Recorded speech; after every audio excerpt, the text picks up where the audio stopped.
Hey guys, I know it's been a minute since my last video, but it's not without reason. My first child was born a couple months ago, so I've been pretty busy doing dad things. And I also got slightly addicted to racing RC cars, which has also taken up some of my free time. That being said, I've gotten a lot done in the Miata, so let's get into it. And unfortunately, my garage time has been greatly reduced, so this video is going to be more of what I did and not so much of how I did it. The first thing I did was convert my turbine exit from the Garrett 5-bolt flange to just a standard 3-inch V-band. To accomplish this, I bought this cast stainless piece from ATP Turbo and bolted it on with their stud kit.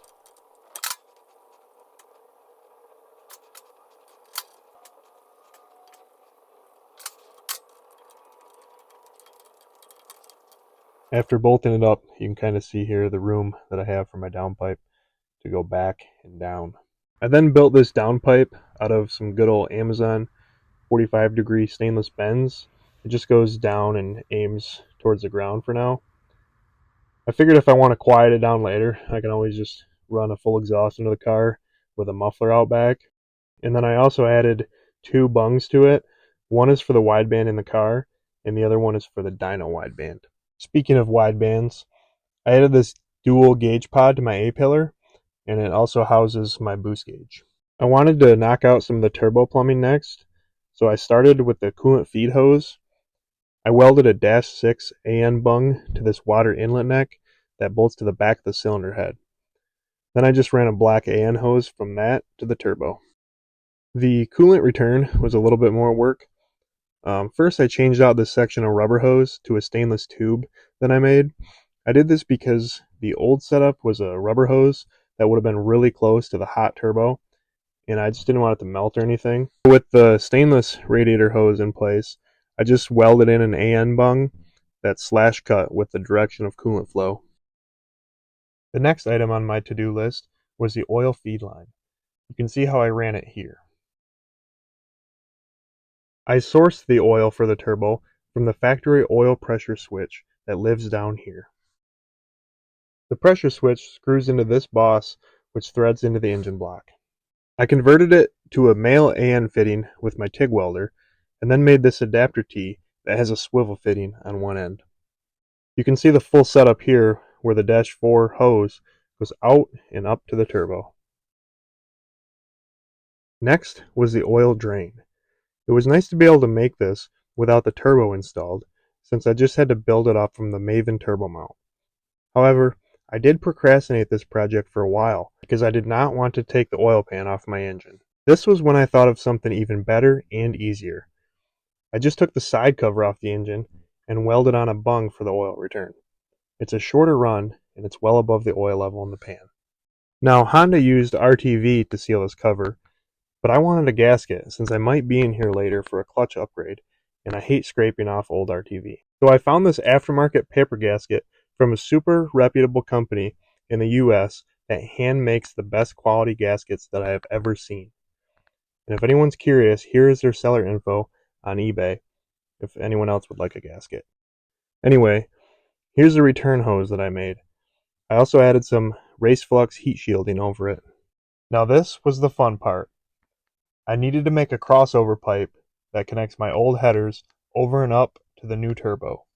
I started by putting this tight bend right off the headers to aim towards the turbo. I built it out of pie cuts, as you can see. To do that, I started out by marking the center line on both sides of a 2.5-inch tube by using this 3D printed Sharpie holder. I then cut the 7.5-degree pies on a horizontal bandsaw. You just make a cut and then flip the tube over to your other line and make the opposing cut. Here it is all welded up, and I even got some decent penetration on the inside. I added this Vibrant Performance Flex Bellow to help with any movement between the headers and the turbo. Even with the engine and turbo being solid mounted, things are still going to move quite a bit with heat expansion. And if it doesn't work and something breaks, I know a guy who can fix it pretty quick. Here's some more welding on the other side. And then here's a good view of how the crossover pipe routes. Now let's fire it up and hear how it sounds. I cranked the engine over for a while without the fuel pump hooked up, so I could get some oil into the turbo. Apparently, this killed my battery because when I went to actually start it, I had no crank. But this fancy battery has a restart button. I don't know what it does, but I pressed it and tried again.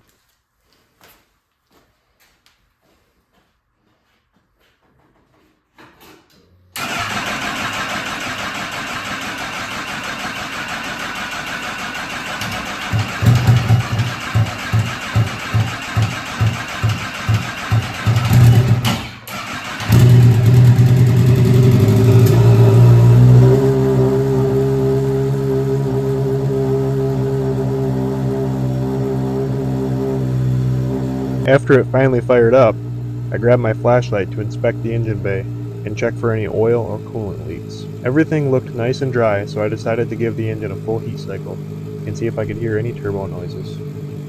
After the idle settled down a little, it started to sound pretty mean.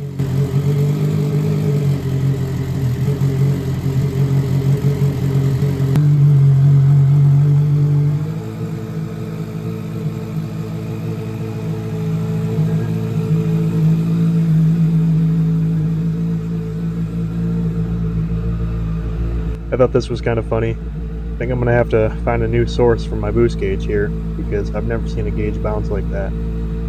It's after the throttle bodies, but I think it's just too close to the combustion chamber and it's making it unhappy.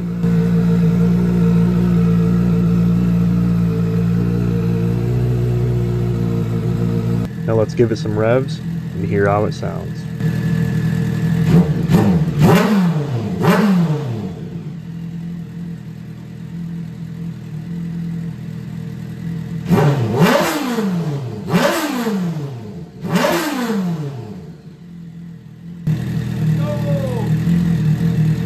I still have some finishing touches to do before it's ready for the dyno, so I'll keep you guys posted.